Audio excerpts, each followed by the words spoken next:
it Louisiana? I think so. And now all of a sudden you have everybody on campus and they out there protesting. And that's what a small thing. That's still counted as uproars of the people. Now, they just protest for anything now. Everybody was out here walking for everything, no matter what. Anything you don't like, everybody's like, we gotta march. Marching for everything. But that's uproars of the people. The next thing is fun. It's like the all that is made in the world at the beginning and the end. And the end is manifest. Verse 6. Even so the time also of the highest had plain beginnings in wonder and powerful works. And some roads go in there just the hard not. Never mind. Again, second Acts 9 and 5. Because all that is made in the world at the beginning and the end. And the end is manifest. Something is manifest that means it's tangible. And feel it. And that's what goes on with the you can feel it and see it because of the sign. So the end is manifest right here. Then you can lay grandma says, no. She wasn't a prophet. The prophet to let me know right now the end is manifest. God knows got this 1,000 years. Those years for you to stay here. On your goddamn self. Verse 6. Even so the times also of the highest have plain beginnings and wonder and powerful works. Yeah, plain beginnings and wonder. Things are clear, obvious. And that's how I think it goes. And endings and effects and signs. Verse 7. And everyone that shall be saved and shall be able to escape by his works and by faith. Yeah, that's how you escape right there before you keep reading. You're able to escape and you receive salvation by your works. Your works and your faith. It goes hand in hand. That's how you receive salvation. You have one or the other. If you have one, inevitably you'll have the other. If you believe, you're going to do something about it. It should actually move you. That's why it says remember. In Hebrews 11, it was moved with faith. And it talked about Noah. And it said Noah was moved with fear. And he feared because he believed. He had faith. All three of those things go hand in hand. Fear, faith, and action for your works. So if you believe, you're going to do something about it. If you fear, you're going to move. It's going to motivate you. That's why you have to have the healthy fear of your own body. A healthy fear keeps you on your toes. It keeps you alert. Like as a boxer, it's a good thing. Like my man, Tom Brady, he said before a big game, you would always have butterflies. Those butterflies were just a little bit nervous.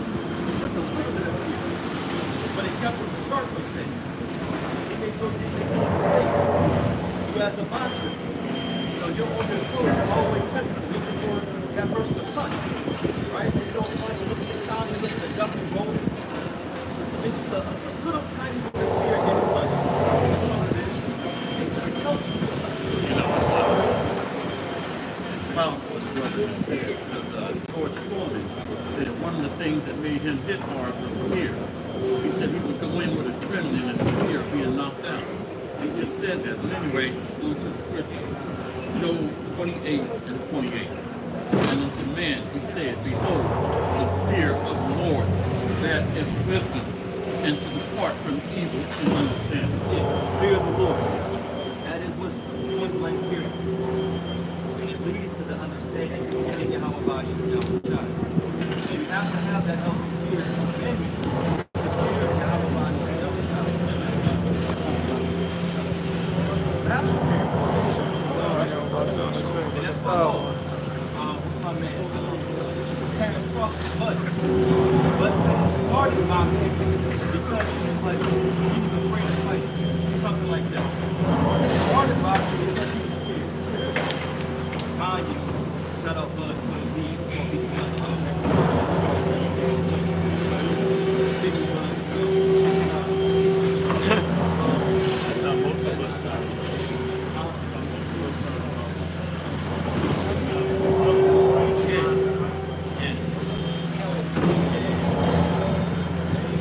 Second Ezra 9. Proverbs chapter 1, straight to the point, verse 29. For that they hated knowledge and did not choose the fear of Yahweh, Right there.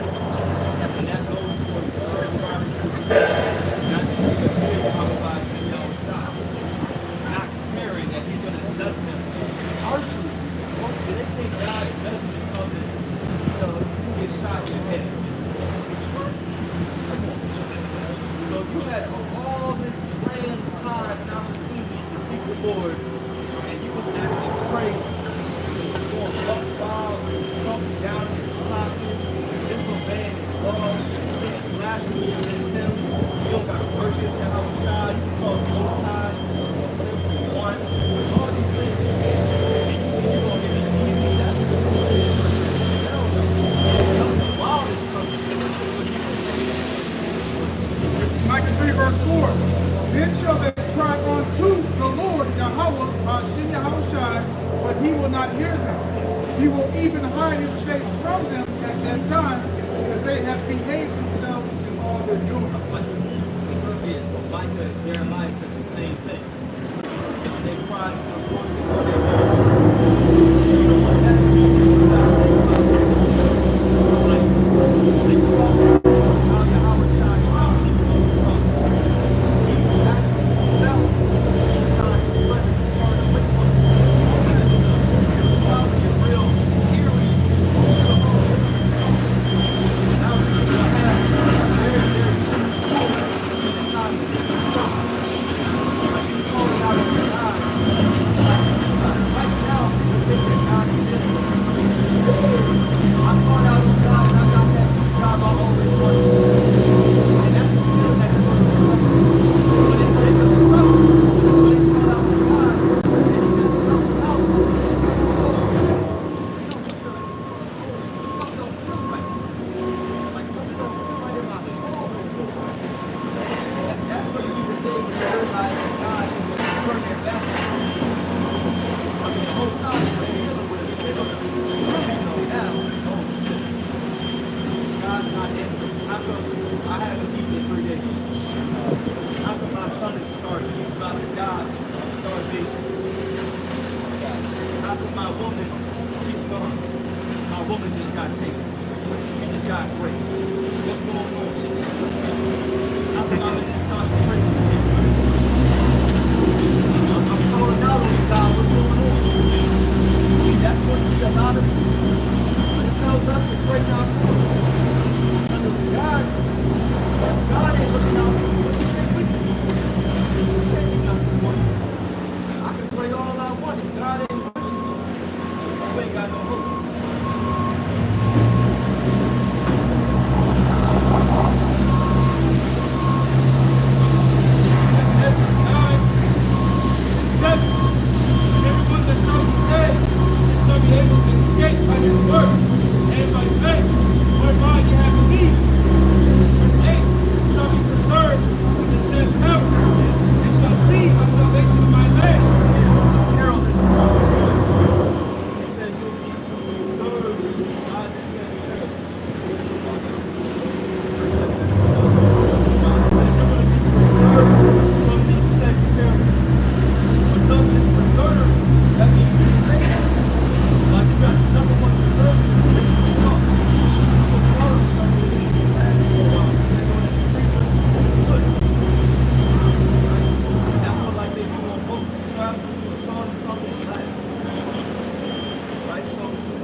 out of the barn floor or out of the wine press.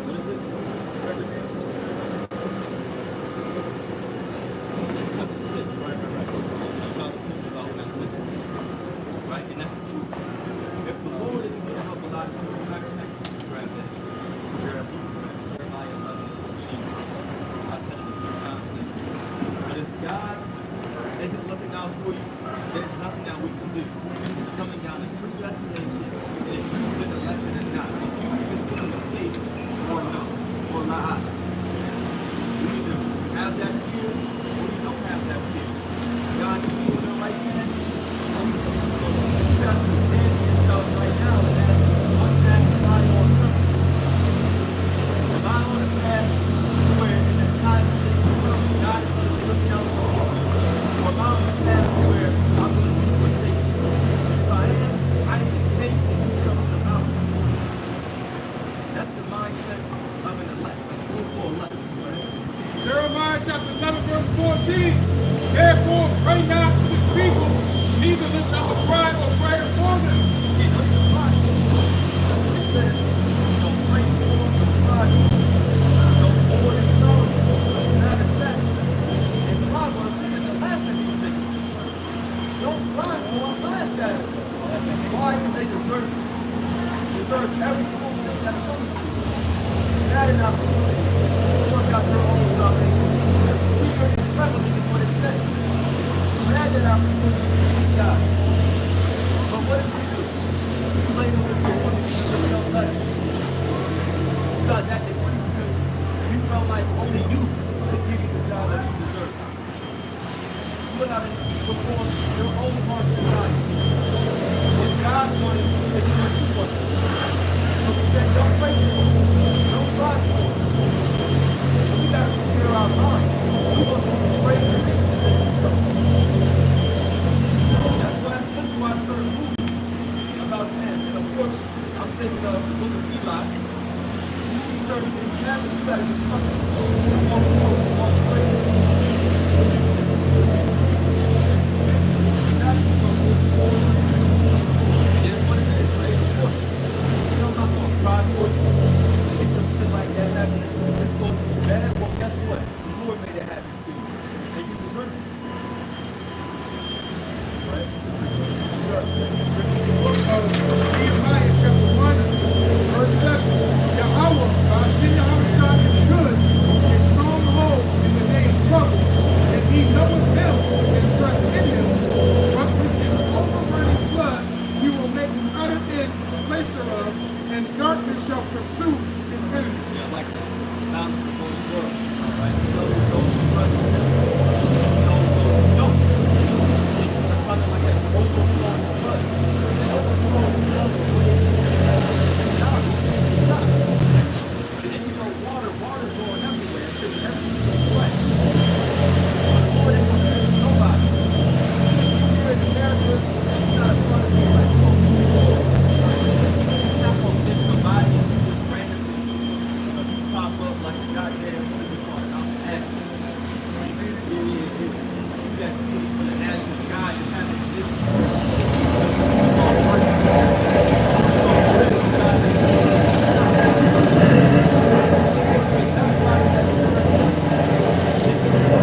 It's not gonna miss not one member of the elected.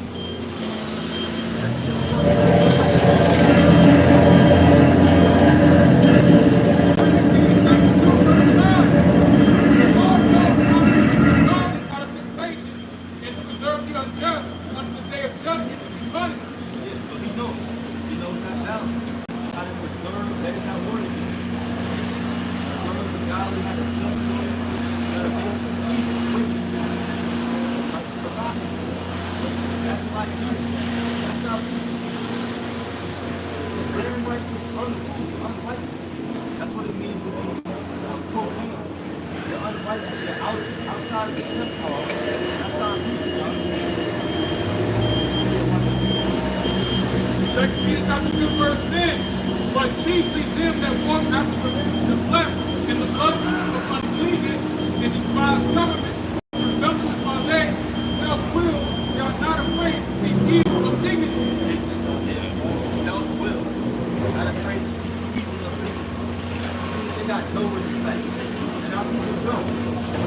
have respect for Yahweh by this time, that means they get guided by his law. That means they seek out his will. That's what you do for a parent, right? So it's better than parents. So, okay, what about parents of one? What do they want? And you listen to them. But I have people like this on my own. That's it. I'm disobedient masters, disobedient little kids. And they need that belt. So guess what? The belt gonna come in the form of David trouble. God ain't gonna judge you the way you want to be judged. He's gonna judge you the way He's gonna judge you. The way He wants to judge you. It's not gonna be comfortable. But He knows how to preserve the gospel. He knows how to look out and watch out for those that are at His place. That belongs to Him. Jeremiah chapter 11, verse 14. Therefore pray not for this people, neither lift up a cry or prayer for them, for I will not hear them in the time that they cry unto me for their trouble.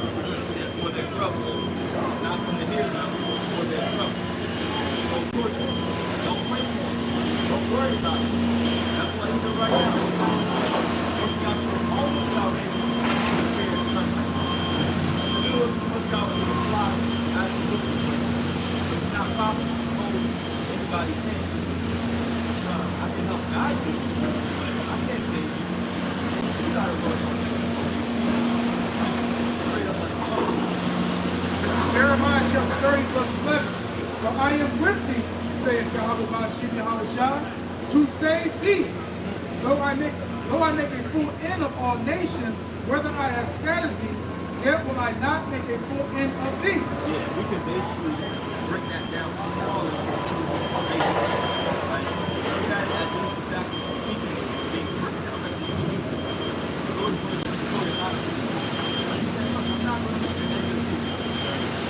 That's why He said, some of these years of asking death, not to be death. You got to say, Lord, Lord, that's me. Once again, on me. Am I on that proper path? Am I doing the right thing where Jacob felt God is saying, look, I'm going to preserve this individual, this hot, this brother, this hot father, this sister. But I will correct thee in measure, and will not leave thee altogether unpunished. Yeah, the Lord is correcting us right now. He's correcting us to a form of chastisement so that we're not condemned with the world. That's what it's all about. So when we receive the correction of Yahweh by Yahweh with grace, we understand that His correction is personal. Because if He wanted to, He could just kill us right now, destroy us. Or even worse, He could let us live and just take us out His truth. That's worse. If anything, look, just take me home. I'll take all the way. You know what I'm saying? But He can do whatever His desire is. So He knows how to preserve the godly, and He knows how to also preserve the wicked for destruction. You got to make sure you're on that path to receive salvation. You endure unto the end, no matter what.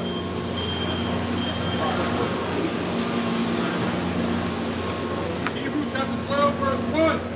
Wherefore, seeing we are also compassed about with so great a cloud of witnesses, let us lay aside every weight and the sin which doth so easily beset us, and let us run with patience the race that is set before us. Yeah, the race that is set before us. Remember, it's a race of endurance. It's not a race where all of a sudden you hit the finish line first and now it's over. God didn't come at my time, I ran my race. Nah, you ran the wrong race line. You was on the wrong track. It wasn't even meet day. You had the wrong time. Nah, everything was off. It said run the race.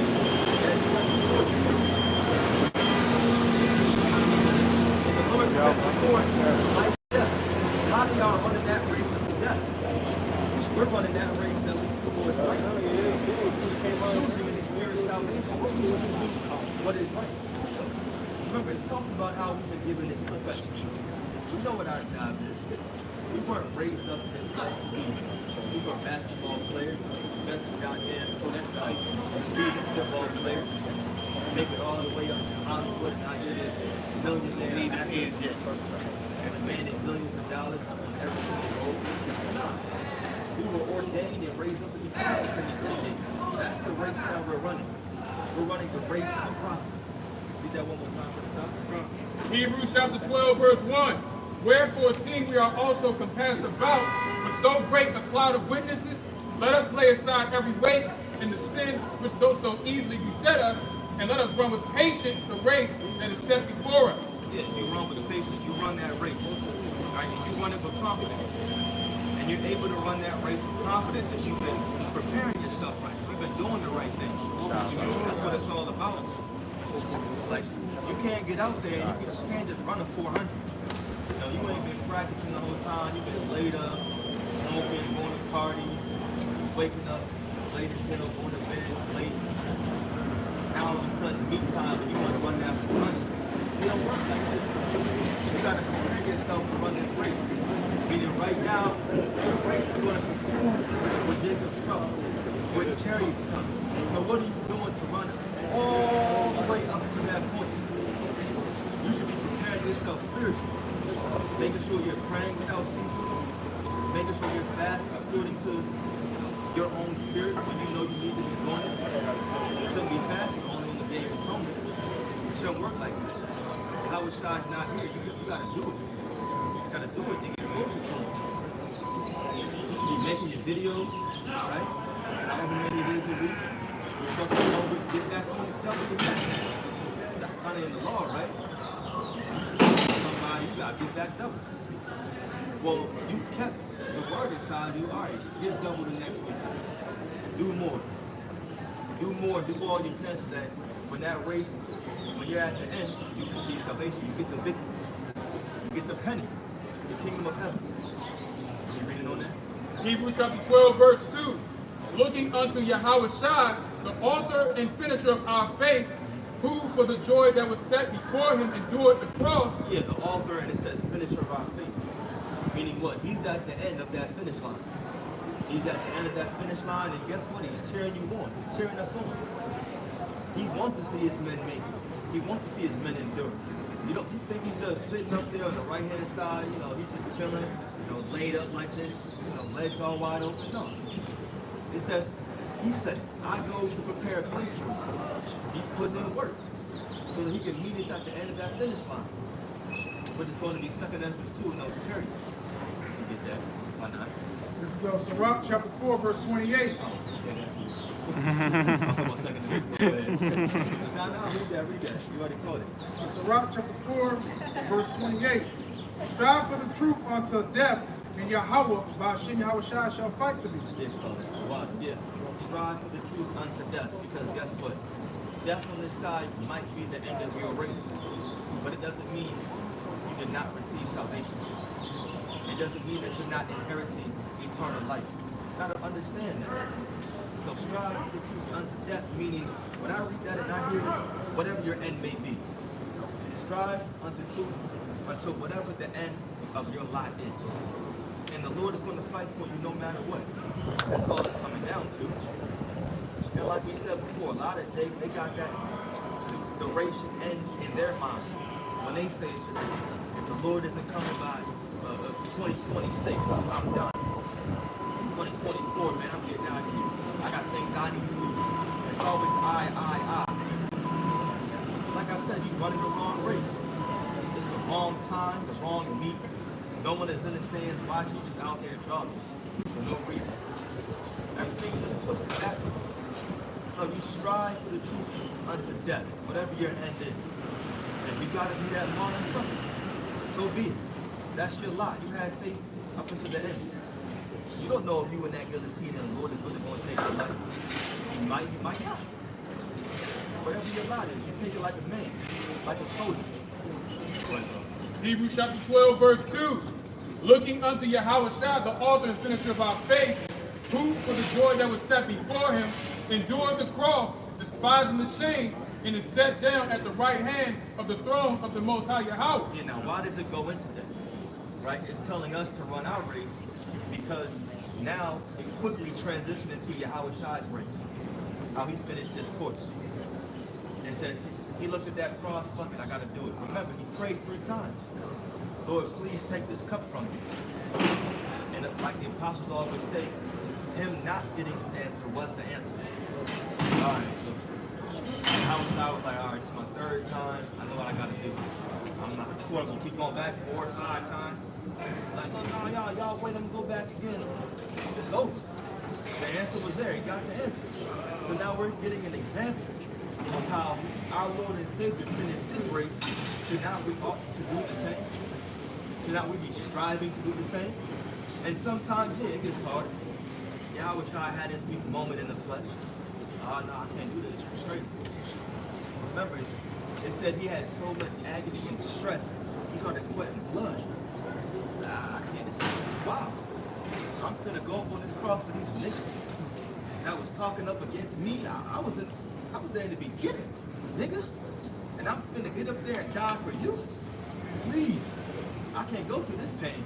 Take this cup. Now, but he finished it. So when it gets hard for us, certain moments, we get real weak. Remember, Yahweh Shai had his moment. He got through it. Through prayer and fasting, guess what? We'll do the same exact thing. We'll make it through. Go ahead. Hebrews chapter 12, verse 3.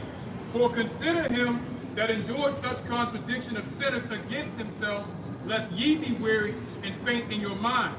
Keep going. Ye have not resisted unto blood, striving against sin. And ye have forgotten the exhortation which speaketh unto you. So it made the point. Second Ezra 2. And it's like the last 5, 6 verses. Start anywhere.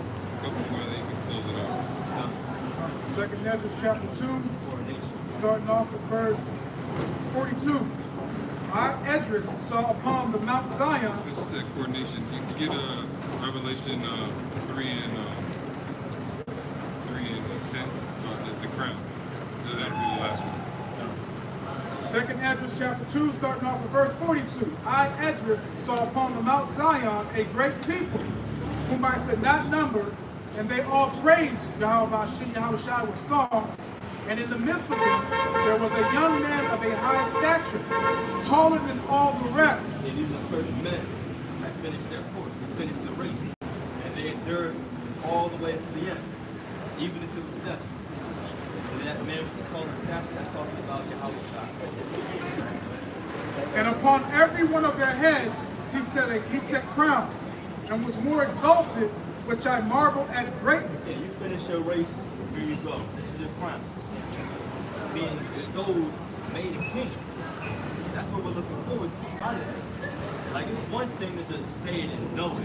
It's another thing to go through. Like, I am physically crowning you, making you a king. And a king is going at himself. That's a beautiful thing. Remember, we talked about before. It says in 1 John, the 3rd chapter, we're going to be like Yahweh Shai. Because we're going to see him for who he really is. Lord, when we get up there in those chariots, we want to see him for who he really is, and our bodies are going to be translated. Look at ourselves, God damn. Right? Looking at him, looking at others, looking at others, cheering, things like that. That's something to fight for. That's something to look forward to, no matter how long it takes. So I asked the angel, and said, Sir, what are these?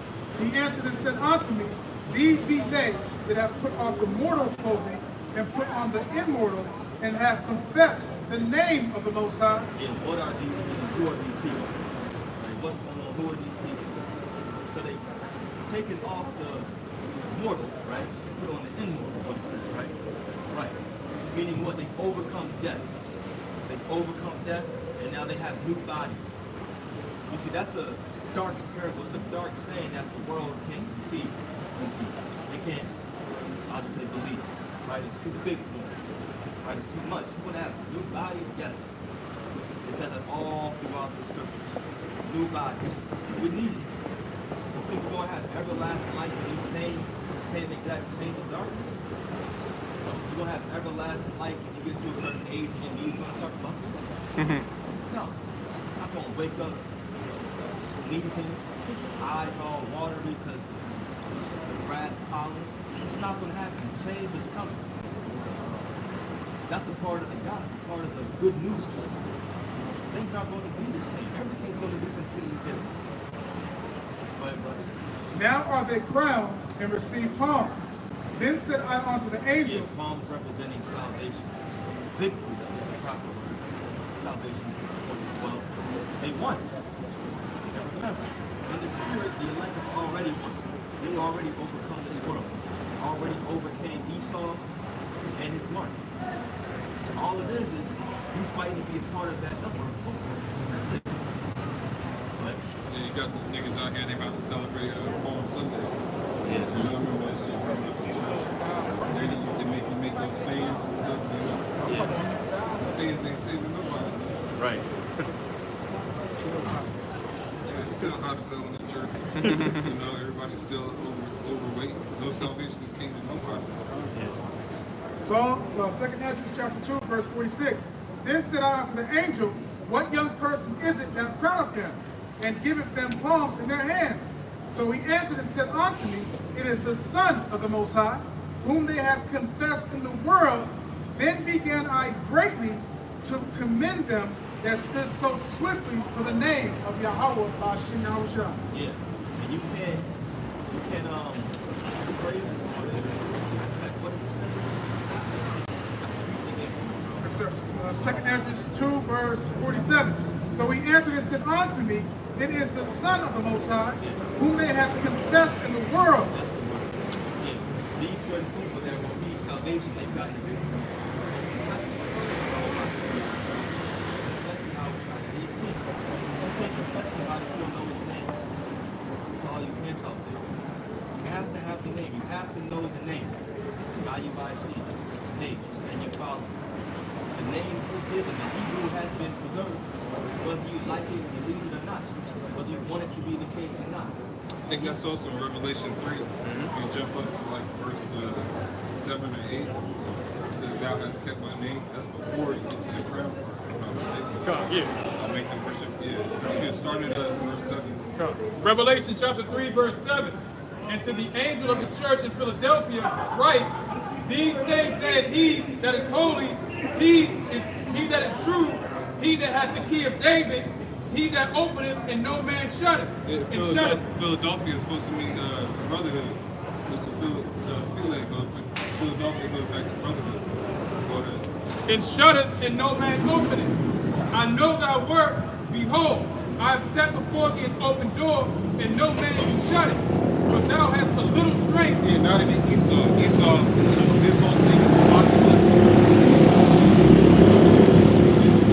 Because what's through that door? Everything that Esau wants, immortality, the earth refreshed. He's trying to refresh the earth by bioengineering. That's not going to work. When it was going into coronation, it said the crown would be incorruptible. Something that Esau can't touch and get his greedy little fingers on. Greasy little pork hands, man. Go ahead. Revelation chapter 3, verse 8. I know thy works. Behold, I have set before thee an open door, and no man can shut it.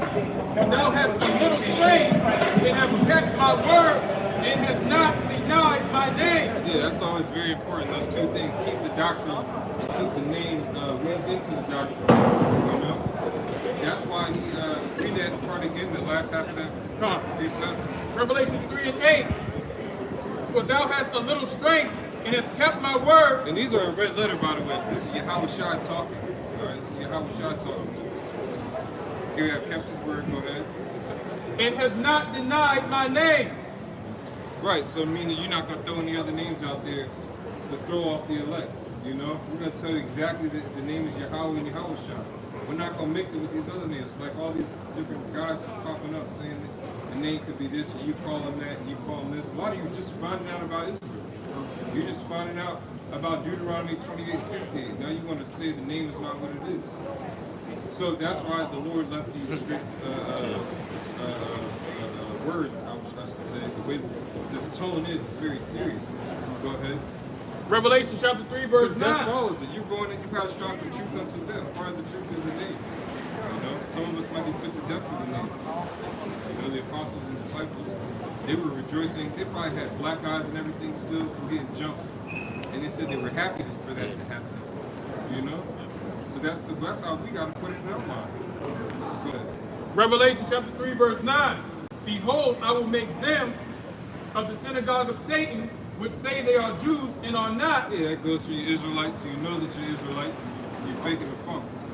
You got the whole world believing that this is what the truth is about, all right?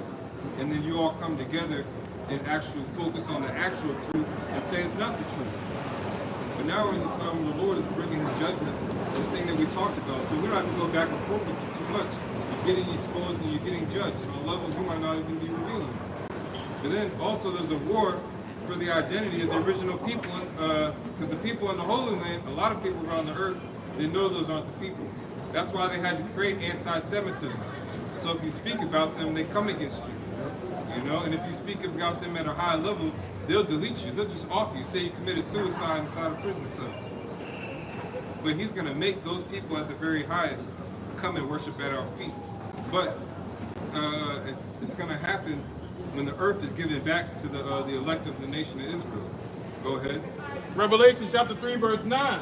Behold, I will make them of the synagogue of Satan, which say they are Jews and are not, but do lie.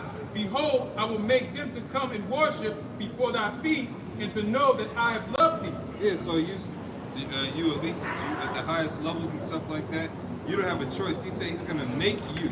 It's not anything that we have to do. He's going to make you worship at our feet, whether you like it or not. All right? And we look, our boots, when that happens, who knows what we're going to have on our feet. You know? I don't want you kissing my feet. It might have some material that's unlawful. You know what I'm saying? Standing on concrete, kissing. No, that's not. It doesn't work like that. You have to kiss every foot of every Israelite in the kingdom. Go ahead. Revelation chapter 3, verse 10. Because thou hast kept the word of my patience, I also will keep thee from the hour of temptation. Yeah, that's the burden of the word of the Lord. That has kept my patience. The word of my patience. So the word of his suffering.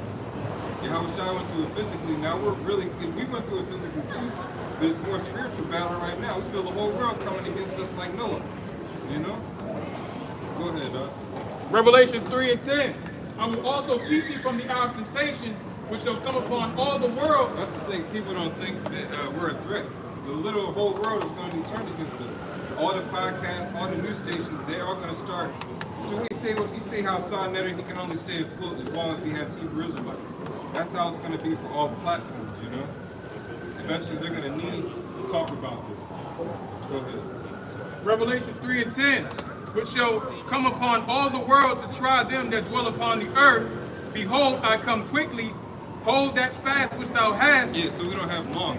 Yahushua said this a long time ago. Jerusalem got sacked. They got ransacked. Because remember, by the time he received this, it was after 70 AD. Right. You know, because you had a series of wars called the Roman Jewish Wars. It's just the last one, and they had us up in the tower on Messiah. That's why a lot of Israelites they create a sect of Israel and they refer to them as the Israelites from the side, like the ones that were up, you know. But a lot of them were eating each other, man. They had it bad the way they went out. You know, you want to be called faithful and true with honor, die with some integrity, man. Not with your brother's forearm in your mouth, you know. Call on the name and shit. Right. You don't want to end up like that. You was out here teaching the whole time, and then you somehow slipped a piece of human meat in your mouth. The Lord's going to put a lot of you in some bad predicaments, man, for coming against the Lord, the men of the Lord. Okay? Because back then, in the Apostles' time, they had the power to put you to death and raise you from the dead. A lot of it's just not recorded. Go ahead. Revelations 3 and 11. Behold, I come quickly. Hold that fast which thou hast, that no man take thy crown. Great. Let no man take thy crown. So that's basically what the brother was going into. You know, that's why we're out here. So our crown will get knocked off our head. You know that game growing up on King of the Mountain? You know what I'm saying? Yeah, King of the Hill, King of the Mountain, you know? That's what we are. And we're not gonna, I did a video on it, we're not gonna let any wayward doctrines or anything creep in. It doesn't matter what you do to us. There's a crown, immortality is on the table. We're not gonna let that get compromised, man. Because, you know, when we opened up, we said the door is open. Through that door is salvation. So you're supposed to hurl, you're supposed to go move around. If something gets thrown in your way, you're gonna do everything, you know, just seeing, you're gonna think, you know, just quick seeing, you're gonna calm your lungs and all that, whatever you gotta do to get there, you know? Like how Shaw went into the many members. A lot of you Israelites out there, you're members, you're the body, but you're not. You're going to be separate too, man. Yeah. We believe it. The Lord talks about putting our people in the wilderness. See, right now, we're in the time when our book wrap up. We had just the Passover, so we're going into the wilderness. And Ezekiel said, I will purge out the rebels among you. So that purging's coming. The big sifting of Israel's coming. It's going to be a lot of focus on the truth, but then a lot of that, the people that are focused on the truth are just going to die, man. Because the grace period is going to be over. Right. We can, there's another verse? Yeah, you can read 12. Yeah. Revelation chapter 3, verse 12.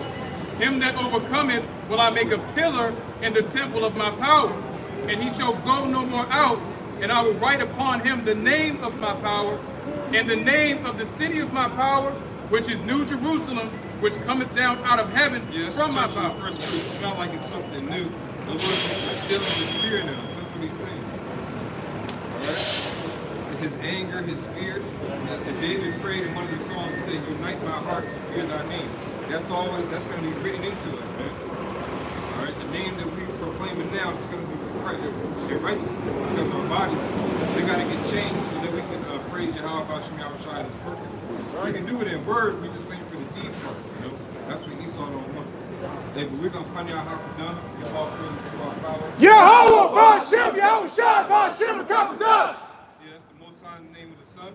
All right, in the name of the Holy Spirit, peace and blessings be upon the hopeful household of faith out there. The Akim, the Akwakim, the Bunny, the Yasharal, the men, women, and children. And double honors, of course, to our elders and apostles that came back to the reincarnation known as great wisdom. Shalom. Shalom.